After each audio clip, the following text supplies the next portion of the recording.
The next speaker is Betty Helienek.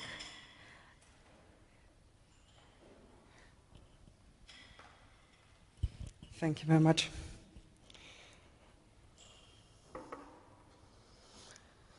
All right, let's get through the most difficult part of the presentation first. My name. I'm Alzebeta Betty Helienek, an Austrian with a Slovak name living in the UK. So naturally, I'm going to talk to you about an American institution. In a room full of railway people, I feel obliged to start a little bit with my railway credentials, because I actually started in this industry, and my career consists of many railway engineering firsts, like the first ETCS Level 1 ELU, the first operational ETCS Level 2 project, the first SIL4 command and control system on a virtualized platform. Also, some of my affiliations still reflect my past. Like one that I'm really proud of is Women in Rail, where I support and mentor young female talent, coming into this industry, and hopefully retain them as well. But enough of my origin story. I'm actually here to talk to you about the origin story of the Helienek 5701 standard, which is based on ISA IEC 62443. And ISA is the International Society of Automation. Thankfully, I'm here also representing them as the current award holder of ISA Member of the Year. And ISA actually went through a few name changes, which show the journey that they actually took from being an American in instrumentation and automation society with the latest name change to international, to actually grasp their responsibility and the reach that they suddenly had internationally and into the international community. They have released standards, not per se. They are a society that just grouped a lot of engineers in specific industries, in specific sectors, with an interest in improving their sectors, mainly process automation, energy, oil and gas. And suddenly, when you read the 62443 and you don't quite understand a few parts where they come from, I hope now you do. That's the sectors it actually comes from. So in order for them to release an international standard, they had to partner, and they partnered with IEC. And now you know why it's ISA/IEC 62443. Maybe even in future, as we just had a conversation before, it will be purely IEC 62443. There is a lot of text on those slides. I put it there so you have something to read this evening.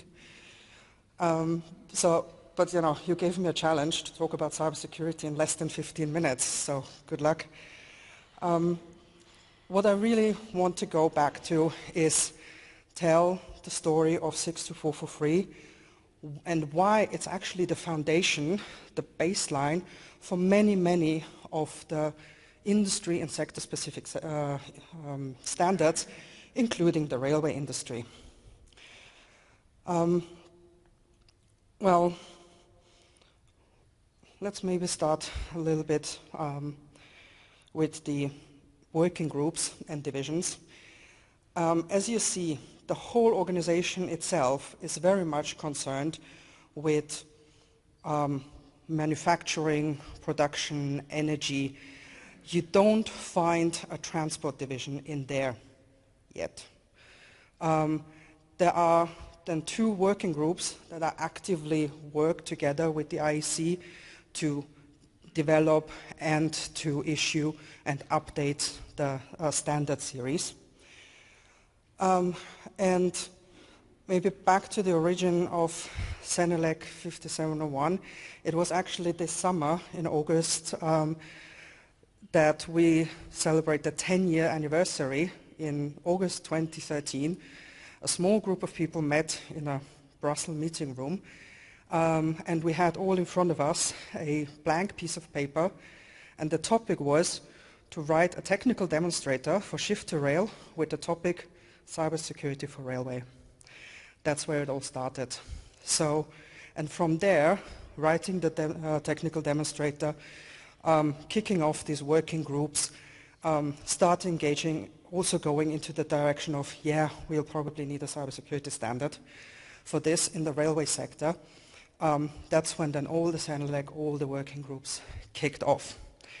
And soon we actually realized, well, all that is existing at that point in time was IT, classic IT, and banking regulations and banking standards, which really do not fit safety critical systems. For many reasons, the lifetime and the life cycle alone is a big enough reason. But there was one, only one, that stood out. And that was the 62443 series. Careful, it's not one standard, it's a series of different standards, technical reports, of just advisory papers that complement a little bit the standard, the core of it. So why did it stand out? Well, it acknowledged industrial control systems, it acknowledged SIL levels, it acknowledged that safety critical systems, safety and security actually have to work together, and it acknowledged long lifetimes. It is divided in different areas, so just so you can just remember them a little bit better, into different parts that concern themselves with different topics that as a whole put a system really together and make a system of systems, including from a cybersecurity perspective.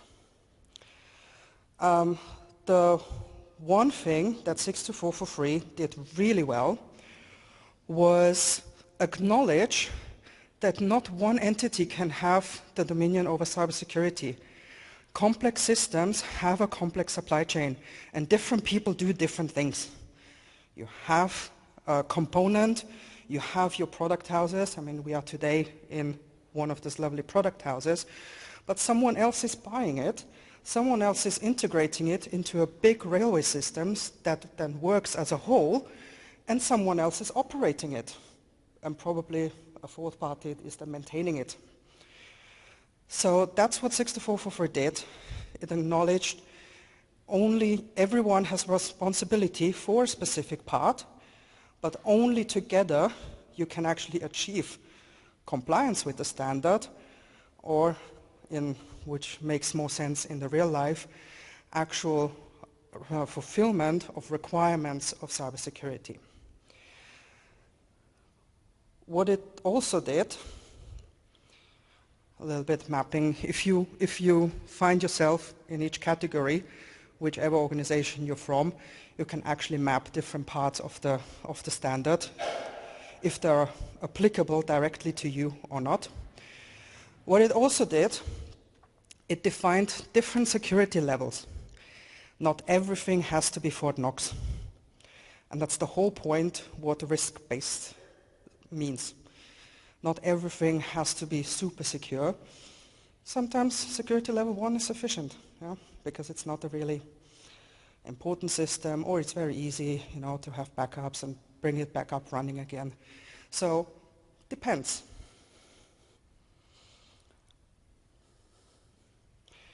Here a little bit another overview, and now you see that not even all the parts of the standard exist yet. Some of them are not even released, some of them are only released as technical reports, as I said before, and some of them are soon being updated. So the story of 62443 is not over. So whatever other standards are spinning off or being based on are referencing 62443, which are a lot by this time. Just be mindful, they are being updated. They are constantly being worked on. And based on this list, I'm sure you can guess which one is being updated next. Of course, the newest one, the risk assessment.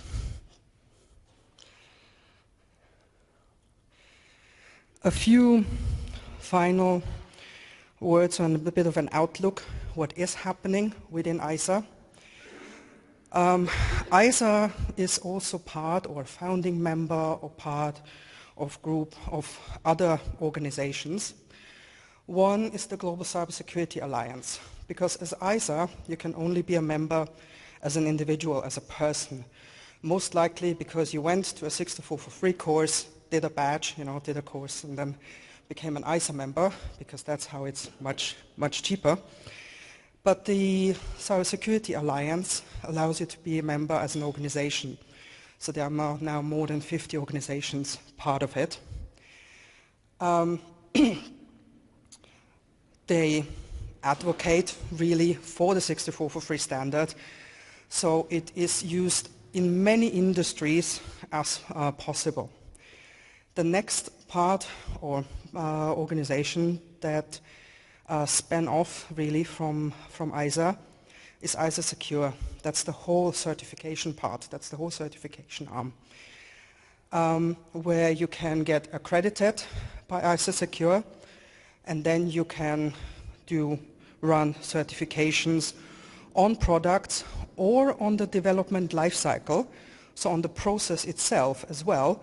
You can get accredited. How do you develop securely products? If you looked at it, like about 10 years ago, 9 years ago, it was all just a list of a few energy PLCs.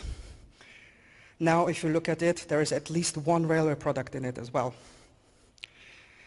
And one of the newest spin-offs from ISA, ICS for ICS, it is in combination with CISA, kind of the American pendant to ENISA, talking about, standardization, what we do up front, protecting, fine, nice, but incidents are already happening, and we need to start solving that problem as well.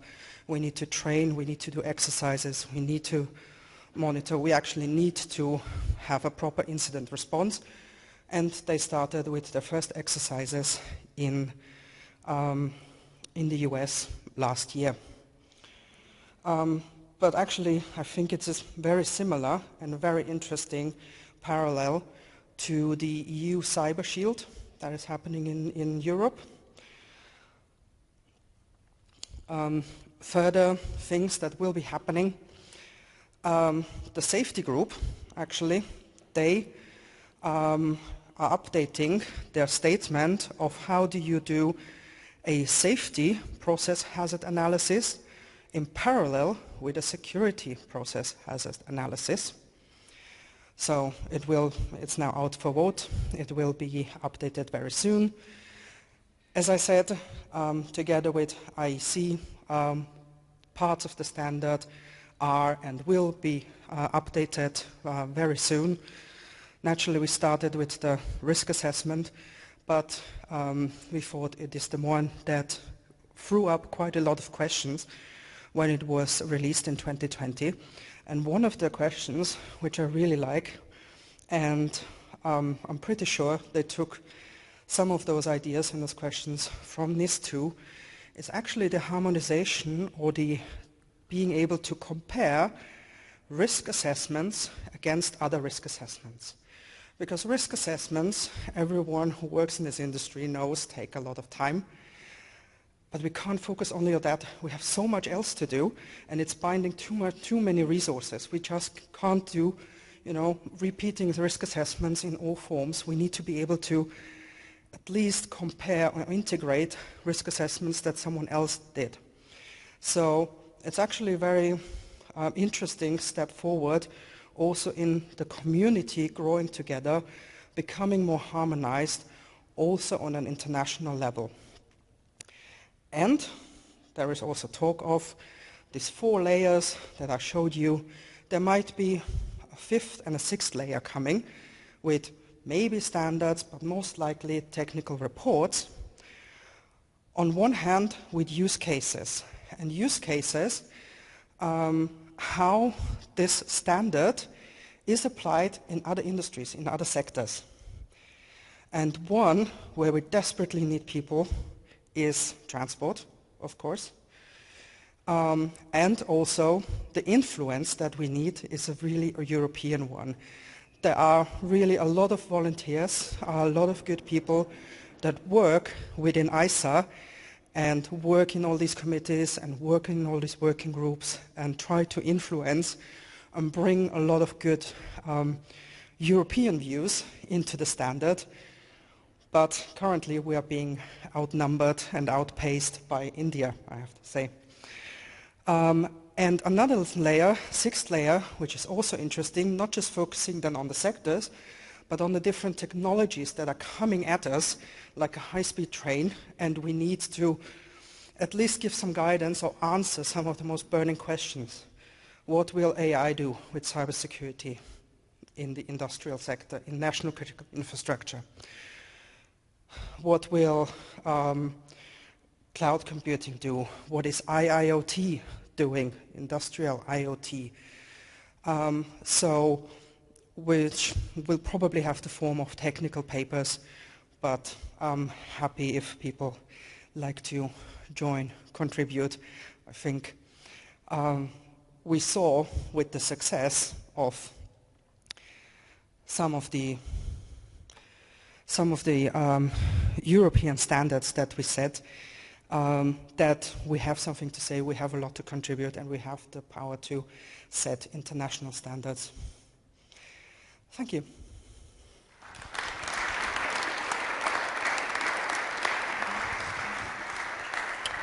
Thank you. I think it's an excellent pass for the next